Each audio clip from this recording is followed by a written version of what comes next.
Welcome back to the Screensavers. Last March, we spoke with the author of The Hacker Diaries, Confessions of Teenage Hackers, Dan Burton. In his book, he follows the lives of several teen hackers. Tonight, we have one of those teen hackers, since reformed, now Chief Security Officer for Top Layer Networks. I introduce you to Joe Magee. Welcome to Screensavers, Joe. I understand, so you've turned over a new leaf. You are no longer a hacker for evil. That is correct. You're now a security expert. Correct. Cool. So I understand, basically we're going to do some cool stuff. We're going to show you how to hack live on television, and then we're going to turn around and you're going to show us how to protect systems from this kind of stuff. That is correct. Very cool. So what do we got, what are we going to show folks first today? The first attack we're going to go through is a FTP brute force attack. What brute force attack by definition is trying all possible combinations or a large fraction of possible combinations to break into a web server. We do this with computers, obviously, because it's a boring task, and they do it well, and they do it fast. So when you say brute force, we're not talking like sledgehammer and screwdrivers. We're talking no, I don't think that will work well. No, yeah. So what we're going to do is basically take a username and a list of passwords and compare it to until we finally break in. There's tons of characters and passwords out there. We're going to use the most, like 2,000 or so commonly used passwords. Really? I mean, basically, let's see. This sounds like it's way too easy. Let's take a look here. Okay. What we actually have is we have a user.txt here, which is just a file with a bunch of common usernames. Administrator, as we know, that NT in Windows 2000 uses administrator. Root, that's common Unix. We got a few other ones here. And then we have some passwords over here, if we just scroll through it. These are just passwords that are commonly used. Easy to remember. Easy to remember. Names, yes, exactly. Okay. And what we're going to do is we're going to use a program called Brutus to do a brute force attack against an FTP server, which we have right here. So we should point out, we are not hacking over the web. We're not cracking anybody's system. We got a little network we set up here just to keep this contained for you. We're ethical. We like being ethical. So what's running on this computer? This is actually, what we're running is a packet sniffer called Ethereal. And the reason why we're running this is just so we can kind of take a look at how things happen as we do different attacks today. Because if you're not running like this, basically something can be hacking your system. You're never going to know it. You're just going to be staring at your desktop. So this is analyzing all of the packets that are coming onto the system. And this is running a Microsoft's FTP and web server that comes in IIS 5. Okay. So you want to show us, what's Brutus look like? Is it a tough thing to set up? No. Take a look. It's real quick and easy. Right here we have our target host, which is corporationxyz.com, which is actually this machine here. Okay. And we set our type to FTP.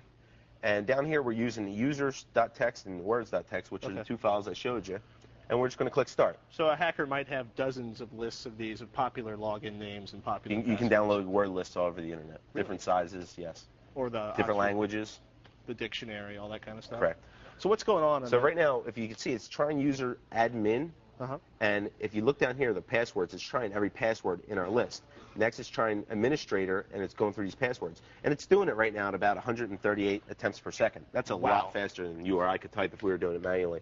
Not to mention I have better things to do with my time. I don't know about you. You might have a few of these running in the background if you're seeing how secure somebody's network was. That's a good way to put it. Okay. We're trying. So this is what, 130 attempts per second down here? Yes, exactly. That's the average attempts per second. If we take a look here, it started with 2,295 passwords, and the total authentication attempts here is 15,000 or so. Now, why isn't most things? I think you mess up the password 3 times, it tells me to call back in 5 minutes. What's going on here? That's interesting, and that's the way you want to protect your system by enabling these protection schemes or these failed attempts. Kick me out if I fail my password. But by default, which is most people install an operating system, put the machine on the internet, everything's by default. It's not like that. Really? So basically, we're hammering away. If we take a look over in this machine, you can actually see all the user and password.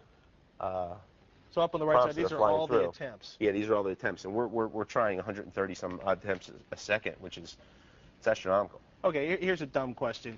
If I'm inside, basically, so if I install the internet server and I just go click, click, click, click, click, yes, yes, yes, yes, yes. Basically, it doesn't sound like it's very secure. It's secure if you put it in a cement box and you throw it in a river. Okay, so basically, as long as I don't attach it to a network. Correct. Great. So I got a question. You're saying? If we take a look here, we already found Corporation XYZ. We found administrator and access. I mean, there's a clear-cut example, easy-to-use password access.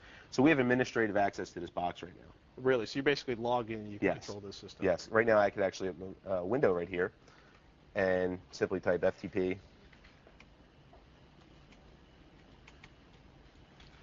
And you're going to be logged into the FTP server, aren't you? Yes, I am. This would be bad.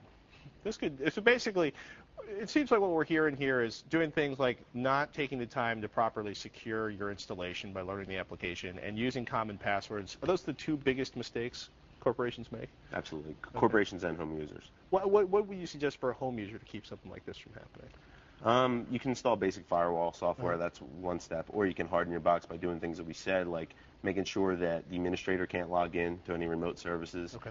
Or just do things that are smart, like that. Pick good passwords, general practices. That's a little scary. So basically, under a minute, we basically knocked into this computer because of the Correct. Sniffer.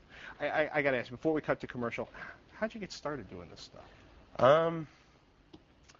I figured out that it's a lot easier to break in than it is to secure a network. It's like, once you master checkers, you kind of move on to chess, right? It's complex. There's a whole world out there of possibilities. So that's pretty much it. How old were you when you originally started hacking? In and around 14. Really? Somewhere around there, yeah. And was there like a few years of prodigious hacking, or? I'd say I took a wealth of information in between the age of 13 and 17, and then, even today, I learn new things every single day. I mean, the bigger the internet gets, the more attacks are that come more up on the strange internet. and Yeah. weird things happen. Yes. Why'd you switch hats? Why'd you go from being a hacker to be a security expert? Or It was partially ethical, but it's more the challenge. It's a lot harder to secure networks and computers than it is to break into them. That's just the fact. The man makes good sense. We're going to show you a little later in the show. Joe's actually going to explain it because I don't understand it. He's going to show us another common Windows exploit and how to close the hole. Stick around.